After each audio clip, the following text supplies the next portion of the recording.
ڕۆژی ڕەمزە دێم دوڕێ میnnەتکو من مەسرورە دڵبەر بە فەنجانە سوورێ مەیدام و مەخمورە دڵ ڕەمزەگن هێن ئاڤێتە دڵ مهری ژباتین مەهتە دڵ شەهزادەیە سۆر ڕێحتە دڵ شەه کاسەیە فەرفورە دڵ وەستایە عیشقی دل هەبۆت سەر تا قەدەم هەنگی دەسۆت ڕەمزانە الحەق هەردگۆت باوەڕ بکەن مەنسوورە دڵ دڵ لێ بدەت نورامەیە وەقتی سەواش و هەیهەیە فام هەر بکەت وەحیانەیە ژێدت خەبەر مەئمورە دڵ نوراژی قدرەت لێدونون ژێرادنالن ئەرخەنون وەر ئاەتا عیشقێ بخۆن خوش نوسخەیەک مەستورە دڵ تەفسیرێ سەر ئاەتی عارف دەبێتن گۆه دەتێ ڕازارمۆزین قدرەتێ گەردەین بکین مەعزورە دڵ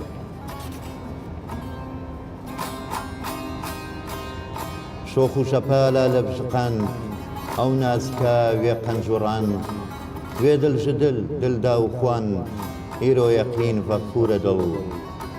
هەر دڵ شتە مەسرورە بتن من ژیمەلێ دەستور بتن دێکت جیهان پڕنوو بتن لێ دایما ڕەنجورە دڵ سڵاتەن لەبێ لە نیوەی دووهەمی سەدەی شانزە هەموو نیوەی یەکەمی سەدەی حەڤدەهەم سێ کوچکەیەکی شاری لە کوردستان دەردەکەون ڕێنیسانسی شاری کلاسیکی کوردی لەسەر دەستی ئەوان بەرپا دەبێ ئەوانیش عەلی هەریری کە ساڵی 1530 تا 1600 فەقە تێران لە ساڵی 1563 بۆ 1641 مەلای جزیری ساڵی 1567 بۆ 1640 هەریری شعری کەمە و لەباری ژیانیشی کەم ترزانراوە فەقەی تێران دامەزرێنەری لایەنی شعری میلیە لە ئەدەبی کوردیدا هەرچی مەلای جزیریشە کە بە نازناوی مەلا و نیشان شعری نووسیوە بەداهێنەرێکی گەورە دادەنرێ لە ڕووی ڕوخسارەوە شعری ئیسلامەوی هێنایە ناو شاری کوردی و داهێنەری غەزەلی گێتی عارۆزی و یەکێتی قافیەیە لە ئەدەبی کوردیدا ئەم بەرنامەی قەلەندەرخانە لەو سێ کوچکە شعریە هەڵوەسە لەسەر شاعیری گەورە مەلای جزیریەکە بە میوانداری مامۆستا ڕێبوار محەممەد مەلازادە مامۆسای زانکۆ لەگەڵ ڕامتین لەهۆنی بە ئامێری تەمبور هاوکارم هونەرمەند ڕزگار ئەمین لەگەڵتانین بۆ پێشکەشکردنی ئەم بەرنامەیە سەرەتا بەخێر بێ مامۆستا یەکەم پرسیاریشم بۆ ئێوە بریتیە بێ لەمە مەلای جزیری وەک هەرێک لە شاعیرانی پێشخۆی ساڵی هاتون و چوونە دنیای پڕ لە کێشەیە بۆ ئەم کێشەیە هەیە لە مێژووی ئەدەبی کوردیدا لەو کێشەی بابچینە سەرەتاکانی مەلای جزیری بەڵێ سپاس بۆیوە سپاس بۆ بەرنمەکەتان دەستخۆشتان یەکەم سەبارەت بە پرسیارەکەت ئەتوانین بڵێن بۆ زۆربەی شاعیرانی کورد کێشەی ساڵی لەدایکبوون و مردنی هەیە بەڵام ئەوەی کە گرینگە دەتوانین بڵێن ئەگەر بە دەقیقیش ساڵی لەدایکبوون و مردنەکان دیار نەبی ئەوە دەتوانین بڵین کەوا سەردەمەکە دیارە ئێمەش ئیشمان بە سەردەمەکەیە ئەو بارودۆخەیە ئەو با بڵێن بارودۆخە کۆمەڵایەتی و سیاسی و ئاینی کە سەردەمێکی دیاری کراوە شاعیرەکانیان تێدا سەر هەڵداوە جا سەبارەت بە مەلای جەزیری ئەگەر ئاماژەی پێ بکەین مەلای جەزیری وەکو ئەوەی کە هەموو شاعیرەکانی تر ئەوانەی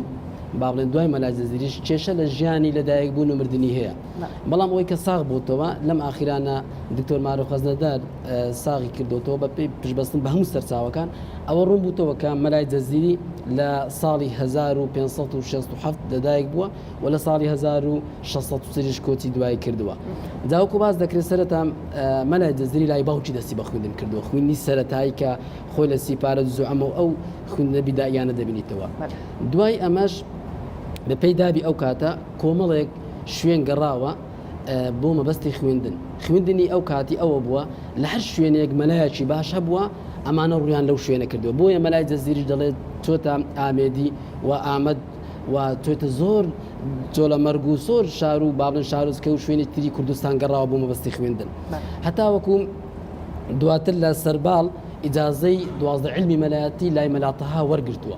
مەلاتەها عالمێک بۆ لەو کاتە ئیتر کە ئیجازەی 12 علمی مەلایەتی وەرگرتووە ئەو کاتە کە باوا بۆکو ئێستا چۆن قوتابی دەزانکە و تەخەڕوز دەکا مەلاش با بڵێن کاتێککە هەموو علمەکان 12 علمە کە خۆی لە نەحو سەرف و إلى آخری دەبینیتەوە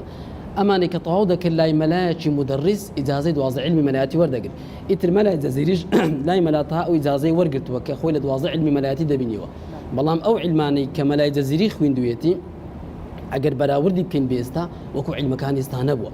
تەنانەت ئەو علەمانە کتاب هەبووە دەڵێ ئەگەر کتابەکە هەر نەمینی بە فتحە و ضەمە و شەدە دەتوانی هەر هەمووی بنووسیتەوە ئەوەندە مطلع بوون لەسەر ئەو علمانە وەکو ئێستا نەبووە کە تەنها بۆ مەبەست و بۆ هەدەفی خوێندن با بڵێن ناجێ بوون بخوێنین مامۆستانی تا وەرگرتنی ئیجازەکەی قۆناغی یەکەمی ژیانێتی کە ئیتر خوێنم تا ئەو کاتە شیعری نووسیوەیە تا ئەو کاتە بەڵێ شعری نووسیوە هەیە دەرنەکەوتووە چکە مەرحەلەی شعر نووسینش یەک قۆناغ نییە چەند قۆناغێکە ئەو قۆناغانەی ئەمە قۆناغێکمان هەیە وەکەوەی هەژار مکرانی باز دەکا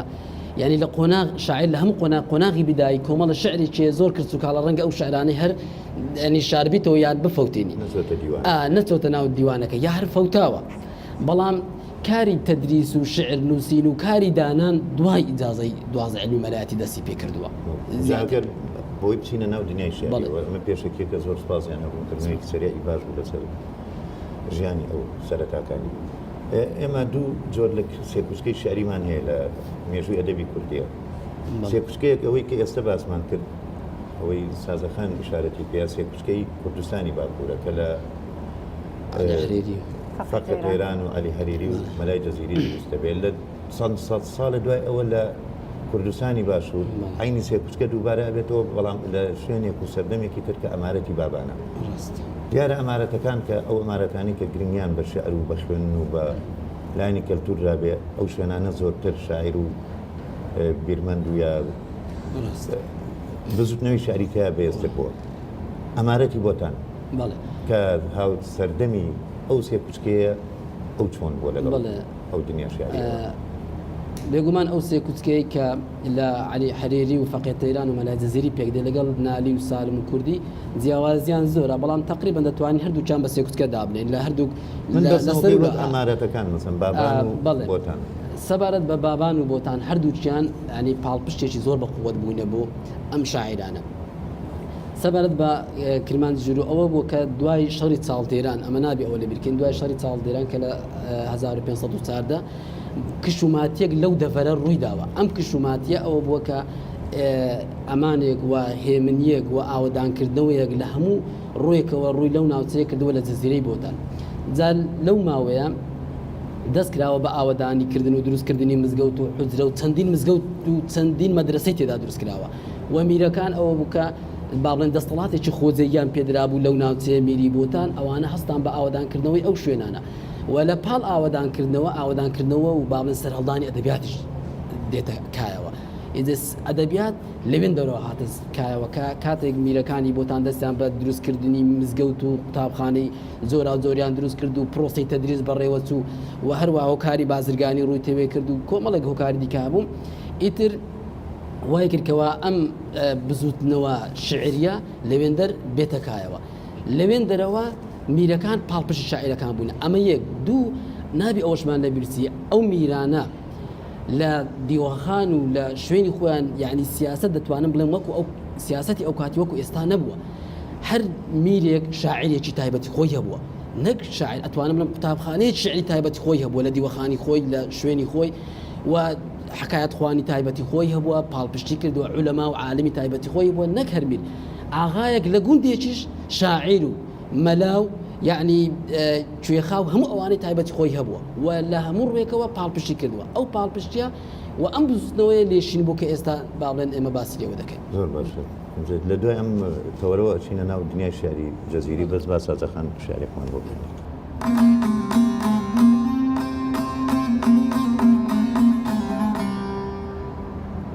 محبوب بدلبت ما بقى أفراس حاجت أنقاب بخوة بيتن فرو برواز حاجت نيدورة حبيبي ما فريادو فغان كين ويقوه لزميرة دل آواز حاجت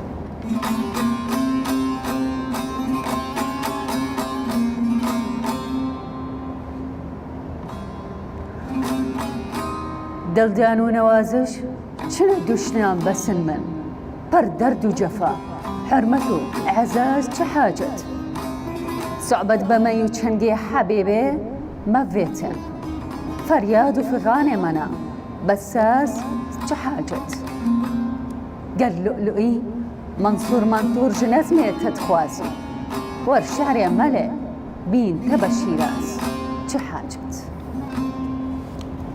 مامۆستا لە کۆتایی و شاریا مەلای جەزیرە لە شعری من کە هەبوو گوێ لە شیراز و حافزی شیرازوانە بۆ ئەوگرن ڕاستە جوان ئەوە زاوەی بچینە ناو ئەو دنیای ئەوە حەزەکەم لەوێ پرسیاری بکەین قەناتی کوردۆ لە کتێبی تاریخی ئەدەبیاتە کوردیا ڕەچەڵەکی مەلای بردوێتەوە سەر ئێزگیە و دەڵێ لە وەسفی حەسەن ئێزگیانە بەڵام لە ناوڕۆکی شارەکانە ئەبینین مەلای جەزیری زۆر قوڵ بەتۆ لە جانبی تەسەوف لە پەیوەندیەکانی ئینسان و خوا و لە خۆناغەکانی تەسەوف کە ئەبڕێ هەتا ئەگاتە تا گەیشتۆتە حەدی وەحدەت الوجود بۆ دەڵێن بۆ ئەو گومانە هەیە لەسەری کە سەر بە ئێزیاتە ئەو قوڵبوونەوەش هەیە لە ناو وەکو مامۆسام دکتۆر مارەفقەر نەدارە لە ئەڵێ شاری ئیسلامەوی هێنایە ناو شاری کوردیەوە و وحدة الوجود يجوا جزاين بليك كصوفي قاتو كاتي كهمش تكان لخوايا يعني بون همش تكان بشي لخوايتي خوي عليه من نتج خدايك وبعبد خو ملايا اكسيري خمي عشقي ندينار وندرم واتكسي كصباصي خوادك على جاي دينار ودرهم اكسيري اويني هي كده تواني حكمي ك يا بيبل واحد يا ودانيشو برشارك اويا فهي ملاي جزيري لە عشق و تەسەوفە لە چه ئاستێکای و سەرچاوەکانی قوڵبوونەوە و ناس شارەزابوونی لە تەسەوفە لەکوێ سەبارەت بە مەلای جەزیری و سۆفی گەری ئەمە پێش ئەوەی باسی سۆفی گەری بکەین دەی باشی عشقی مەجازی بکەین چکەوە خاڵی دەستپێک بووە چکە ئەمە کاتێک تەماشای دیوانی مەلای جەزیری دەکەین هەمووی وەصفی یار و زولف و سینە و لێ و ڕوومەت و ئەو باردۆخانەیە ئێستا ئەگەر ئەم شعرێکی مەلای جەزیری بڕۆی لە میحرابی مزگەوتێکا لە منبەری مزگەوتێکا بخوینەوە ڕەنگە هیچ کەسێک لێت قبول نەکا بەڵام مەلای جەزیری مەلای مدەریز بووە لە مزگەوت بووە و مەلای دوازدە عیلم بووە ئەم شعرانەی چۆن نووسیوە بۆ نووسیوێتی ئەمە دەبی وەڵامی ئەوەی بدەین ئەوەنجە بچینە سەر عشق ئیلاهیەکە سەبارەت بە عشق ئیلاهی ئەوەی کە باس کراوە لە با بڵێن مەسەلەی سۆفی گەریدا عشقی مەجازی هەنگاوی یەکەمە دەڵێ گەنجێک هاتەکن مەولانای وتی دەمێ وەکو تۆ بە مەعارفی ڕەبانی ئەویش وتی کوڕمەت و کیت کچێکت خۆشویستووە وتی ناوتی بڕۆ جارێک کچێکت خۆش بێ یعنی مەولانا جەلالەدین خۆ کەسێک تەوجیه ناکا بچی دڵداریەکی هەرزەکارانە بکە ئەوە مەبەستی خۆی هەبووە مەبەستەکە چییە بۆ ئەوەی کە ئەمە ببینە ینی متەسەوف دەبی یەکەم جار لە مادەوە دەست پێ بکەین مادەمە حتا پێغەمبەرانیش مادە ئێستا پێغەمبەرەکانە چ بووە پێغەمبەر صلی الله علیه و سلم چوتە ئەشکەوتێ لە ئەشکەوت تەخەیولی کردیا یعنی چۆتە ناو قوڵایی مادەکان لە مادە لە دار لە چیا لە ڕووبار لەوانە تێفکریا چونکە دەکرێت خالق لەوانە ببینیەوە لەوێن دەرەوە لە بۆ خالقەکەی دەڕوە ئەوەی شاعیرەکان چۆنە لە عشقی مەجازیە کە دەڵێن عشقی کچێکە بۆ یەکە تەماشای مەلای جەزیری بکەین ئەمن يعني وەکو ئەوەی کە لە هەموو ئەو توێژینانێک کە کرایە هەڵەیە کراوە دەبووە لە دیوانی مەلای جەزیری دیوانی نادی هەموو شاعرەکان سەرەتا ڕسمی ئافرەتێک بکری ئافرەتی قەدیم ئەو ئافرەتی ئێستانە چونکە ئەو خۆتان زەن ئافرەتی قەدیم کە مەسەرەی زولف و کۆڵوانە و تاس و هەیاسە و ئەوانە ئێستا گەنجی ئەو زمانی کەس نازانێ ئەوانە چیە لە کاتێکدا شعرەکان هەموو وەصفی ئەوانەیە مەلای جەزیری بە قەسیدە بە زولف یار و بە لێو یاردا دەخوارێت مامۆستا عەلادین سەجادی تا پلەی ئەفسانە باسی سەلما کەواتە سەلما لە ژیانی مەلای جەزیریە بوونی هەبووە ئەو سەلما هەرچەندە ساغ نەکراتەوە بەڵام گرنگ نییە هەبیان نەبی گرنگە ئەوەیە عشقی مەجازی لە مەلای جەزیری هەیە ئەوجا سەلما فاتیمە عایشە کێشەکمان لەوەی دانیە بەڵام مەلای جەزیری هاوچێشەکە ئەوایە مەلای جەزیری کتێکی خۆش دەوێت لە دنیای حەقیقی ئەو دنیای کە ئێمە تێداینە بەهۆی هەندێک هۆکار و بارودۆخی کۆمەڵایەتی و بربەستی ئاینی و کۆمەڵێک هۆکار ناتوانی بگاتە ینی بازنەی ویساڵ لەگەڵ ئەم کچەیە دوجار هەڵبژاردننی نازناوی نیشان ئەگەڕێتەوە بۆی کە ئەم شاعیرە کۆمەڵێک عەزابی چەشتووە ئەوەش یەکێکە لەوەی کە دەڵێن نیشانە مانای چیە بەو مانای دانا مەلای جەزیری وەکو بازنەیەک ینی نیشانە لە بۆ ئامانز لە هەر شوێنێک تیری کێژی غەم هاتبێ یەکسەر لە دڵیوی داوە ینی نیشانە بە مانای نیشانی تیری غەم ئەوە ئەو هەر لەبەر لەسەر ئەو مەسەلە دڵداریەکەی وهاتووە بەڵێ جا ئەوەی تەواوکەم کاتێک کە مەلای جەزیری بە مادیەتی سەلما ناگا با بڵێن وادا بڵێن ناوی سەلمایە ئیتر بەدیلی ئەمە چییە؟ بەدیلی ئەمە ڕووکردنە لەخوا سووتانە ڕووکردنە لەخوا و توانەوە لەخوا بەڵام لەبەرچی دەبی ئەمە ئەو پرسیارە بکەین بۆچی ڕووی لەخوا کردووە ئەمە لە تەسەوفدا شتێکەیە دەڵێ ئەگەر لە دنیادا نەتوانی بەم کتە بگەی دەکرێت ڕوو لەخوا بکەی خوای گەورە ڕەزامەندی خوای گەورە بەدەست بینی کە ڕەزامەندیت بەدەستی ناخوای گەورە دەتباتە بەهەشت لەوێن دەرداوای هەرچی بکەی خوای گەورە پێدەدا بۆ ئەوەی ڕەزامەندی خوای گەورە بەدەست بینی بۆ ئەوەی کە چۆ بەهەشت لەوێن دەرداوای سەلما بکاتەوە بەڵام ئەو ڕێگەی کە تەریقی بابن ئەوەی دەڵێت تەریقی عاشقان و یا ڕێگەی سۆفیگەری مرۆڤ کە ڕووی دەخوای گەورە کرد ئیتر سەلمایەکی بەبیر نامێنی عشقی خوای گەورە زۆر تامدارترە زۆر لەزەتی زیاترە لە عشقی مەجازی لەوێن دەر هەتا مەجنونیش لەوێن دەر مەجنونیش لەیلای ون کرد جەزیریش سەلمای ون کرد خۆ لە کۆتاییکەی بە مەجنونیان گوت وتیان مەجنون وەرە ئەمە لەیلا بیخوازە وتی من تازە عاشقی کەسێکی تر بوومە زۆر لە لەیلا گەورەتر ئەوەیە باڵێن پەڕینەوەکەی مەلای جەزیری لە مەجازی لە بۆ ئیتر مەلای جەزیری ئەگەر هۆکارەکە باسی بکەین هۆکارە مەلای جەزیری لۆ وازی لە سەلماهینا زارە پێشە مشتێک مەلای جەزیری مەلای 12 عیلم بووە مەلایەک لە مزگەوتی عاشقی کچێک بی لەو سەردەمیش کارێکی دژوارە بۆیە هەر زوو زانیتی دڵداری لە بۆ مەلای نای هەر سوڕایتەوە لە بۆ مەسەرە خواپەرستیەکەی دەستت خۆش بێ بەزین کە گرزگار کام شاعر لە شعرەکانی مشاعیرەمان بۆ خوێنێت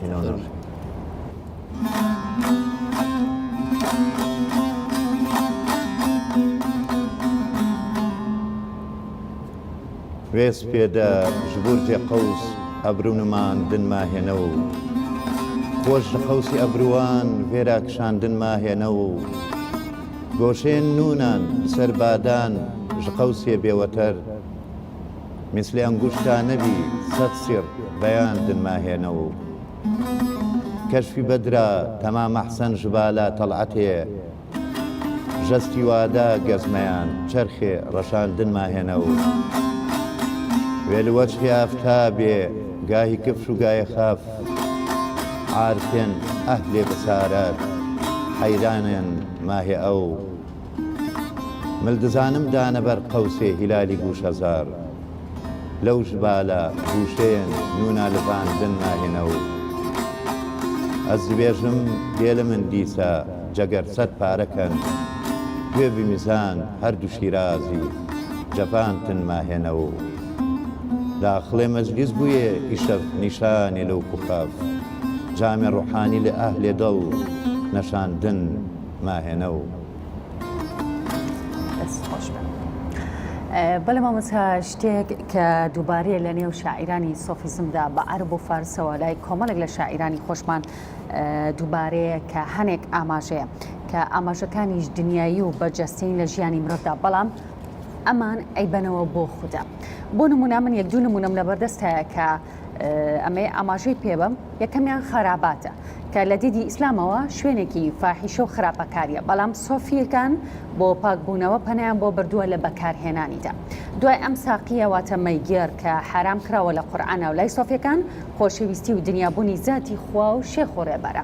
دواتر خەمرەکە شەرابە لە ئیسلامدا نەهیلێکراوە لای سۆفیەکان زاڵبوونی عاشقی خوداییە و زۆر نمونەی تریشان کە لای شاعیر جزیری بوونی هەیە بە هەمان ڕێچکەدا ڕۆشتۆ و پرسیار ئەوەیە دوای چەندان سەدا لە دەرکەوتنی ئەم ڕێچکەیە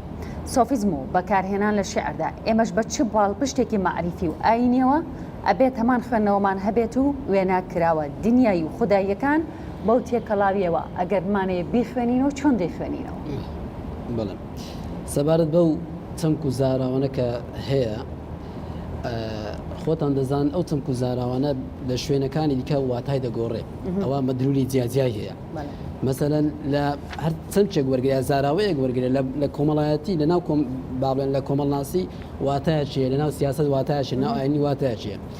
ئەو چەمک و زاراوانەی کە باست کرد لە ناو سۆفیگەریدا واتای تایبەتی خۆیان هەیە جیاوازە لەو واتە ڕوتەی کە کۆمەلگا لە نێوان تاکەکانی خۆیاندا بەکاری دێنین بۆ نمونە سەرخۆشبوون یامەی ئەوانەی کە لە سۆفیگەریدا باز دەکرێن ئەوەی کە مەلای جەزیری باز دەکات لەم شعرێک کە بیدایەت خوێندەوە ئەی ڕۆژە ڕەمزادیم دوورێ منەت کو من مەسرورە دڵ یا مەخمورە دڵ سەرخۆشببوونی دڵ لەوێن دەرچیە ئەوەی کە مەلای جەزیری باز دەکاو لە عیرفانێدا سەرخۆشببوونی دڵ بریتیە لەوەی کە کەسێک بە عشقی خوای گەورە سەرخۆش بی لە ئەنجامی زیکردکردن وەکو ئەوی دەروێشەکان کە با بڵێن نمونەیەکی زیندی وەرگرین کە دەست بە زیکر و بە حەی دەکەن ئەگەر بە پێشیاندا بڕۆی ئەگەر قسەیان دەگە بکەی ڕام کەس ئاگای لێ نییە زمانی سۆفیزم چ پێویستی بەو بوو کە ئاوا سیمبول بخاتە ناو نووسینی خۆیەوە یانەمانەت بە سیمبول وەریگرتووە زمانێکی ڕەمزی دروست کردەوە بۆ خۆی سۆفیزم خۆی هەمووی زمانێکی ڕەمزیە کۆمەڵێک هۆکارێ بۆ پرۆسی ئەم ڕەمزاندنە مەسەلا هۆکارە کۆمەڵایەتێکە یا هۆکارە ئاینەکە یا ئینسان لە مناجاتکردن لەگەڵ خوای گەورە دەیەوێ پەنا بۆ شتی زۆر جەزاب و زۆر بابن شتی باق و بێغبەری ئەو یەکێکە لەو بارودۆخانە چکە هەتا کە واریدە مەسەرەن کەنعانیش لە بۆ یوسف هەمان مناجاتی هەیە هەمان ئەو مناجاتی کە ئەو متەسۆفانە چکە ئەمە بۆ ئەمەگە باسی سۆفیگەری بکەین سۆفیگەری بە قاعیدەدا نەمەزراوە یاسایەک نەبووە چەند دەستورێکی بڵێ هەر کەسێک خەڵچینە دەبێ ببیتە سۆفیگەر دەبی ئەو قانونانە تەطبیقکە بەڵکو ئەمە شخصی متەسەوفمان هەبووە یعقوبی کەنعانیمان هەبووە منسووری حلازمان هەبووە لە ژیانی وان شتێک ئینتاز کراوە جا ئەگە تەماشای قسەکان و مناجات و سلوکی حەزرەتی یعقوبیش کەیت دەبینی هەمان ئەو شتانەی تێدایە کە بۆ یوسفی هەبووە بەس هەر لە ئەو سیمبولکردنەی زمانی سۆفی بێ لە کەلیمەکە یا لە مەفاهیم مەسەلەن مەیخانە ئەوە شێوەیەکی تر بەکارێنانێ ئەم پیت بەکارێنن پیت ینی لەوە دەرچوە وشە بێ لەوە دەرچوە مەسەلەن ئەڵڵا بێ ئەمەش لە شعری فارسیشدا هەیە گەیشتۆتە کوردوو لای خۆمان بۆ نمونە نون لە هەموو شاعرە سۆفیەکانە شوپانویانە بە میحراب و برۆ یا مەسەلەن دال بە بسکی چەماوە لام بۆ کەزی و پرچی لول بوو ساد بەکاراتوە بۆ چاوی تەنگ و ناسکی کچەکان ها بۆ دەمی خونچاسە میم لەبوو دەمیاد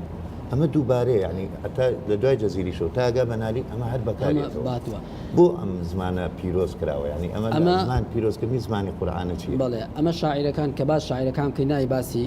ئەومان لەبیر بچی کە باسی کاریگەری ئیسلام بکەین لەسەر شاعیرەکان چکە ئەوانە لە حوزرە خوێندیتان علومە شەرعیەکانیان خوێندە زانستی فقی و زانستە شەرعیەکانیان خوێندە و قورئانیان خوێندە ئەم مەسەلەی حروفیە لە قورئانەوە سەرچاوی گرتیوە کە لە قورئان مەسەلەن ئەلیف لام میم چەندین بداهەتی ئايات نون والقلم ئەوانە هەمووی لە قورئان هاتیە دوای ئەمە ئەم مەسەلەی بەکارهێنانی عەرەب لە قورئاندا و با بڵێن لغز و نەزانینی مانای ڕەنج داوەتەوە ناو شاعیرەکانیش ئەمە لە چێ لە ئەدەبیاتی یاریسانەکان فیل بیدایە ڕەنج داوەتەوە لە لای مەلا پەرێشان ڕەنج داوەتەوە هەر بەخۆی بزوتنەوەی چەندا بەناوی بزوتنەوەی حروفیە کە ئەوانە باوەڕیان بە لێکدانەوەی قورئان هەبوو لە ڕێگەی حرفەکانەوە جا بۆیە ئەم حرفاندنە لەوێن دەریش زۆرە و بۆ مەبەست و غەریزەکان و بۆ تعبیرکردن لە غەریزەکانی خۆیان دیسان ئەوانش حرفیان بەکاریناوە چونکە ئێمە مرۆڤ کائینێکە پڕە لە غەریزە کۆمەڵگا ئاین بارودۆخ ڕێگەت پێ نادا گزارش لەم غەریزانە بکەیت بۆیە ناچاری پەنا لە بۆ ڕەمز ببەیت ئەوزە ئەم حرفە ئەم پیتانە هۆکارێکی باشە یا خەزێنەیەکی باشە بۆ گزارشکردن لەو غەریزانێکی ئەتوهێت بەڵێ دەکرێت لە ڕێگەی ئەم حرفانە بۆ نمونە ئەوزە هەتا دواتر هۆکاری سیاسیش دێتێ خۆ لە پاش ساڵانی پەنجاکان ئەو سەدەی نوێ شاعیرەکان شێرکۆ بێکەس و ئەوانە لە شێستەکان ئەو حرفانیان بەکارینا بۆ خۆشاردنەوە لە ژێمی بەحس و ئەو بابەتانە بەڵێ عزیزانم لێرەدا ئێمە مەلای جزیری جێڵی سوپاسی تاوامان بۆ مامۆستا ڕێبوار محەممەد مەلازادە مامۆستای زانکۆ کە لەم بەرنامەیەدا و لە قەلەندەرخانە بۆ قسەکردن لەسەر ئەم شاعیرە لەگەڵمان بوو سوپاس بۆ ڕامتین نهۆنی بە ئامێری تەمبۆر سوپاسی تاوام بۆ هاوکارم ڕزگار ئەمینە خوا ئاگای لێتاندا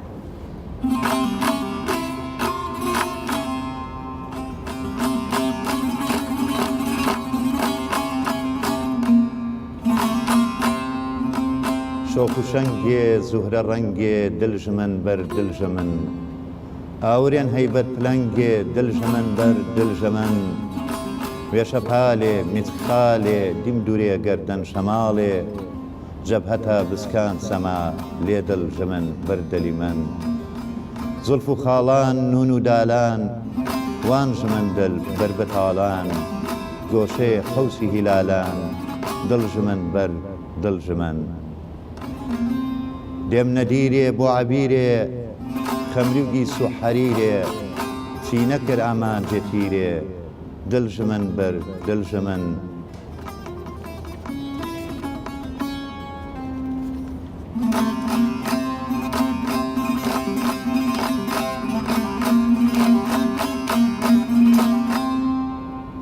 شیر و خشتن زولف و قشتن هەن بە شارن هەن بە هەشتن پەهلەوانان دەست بە مشتن دڵژمن بەر دڵژمن ڕوحنیە جەحفێن مەلایە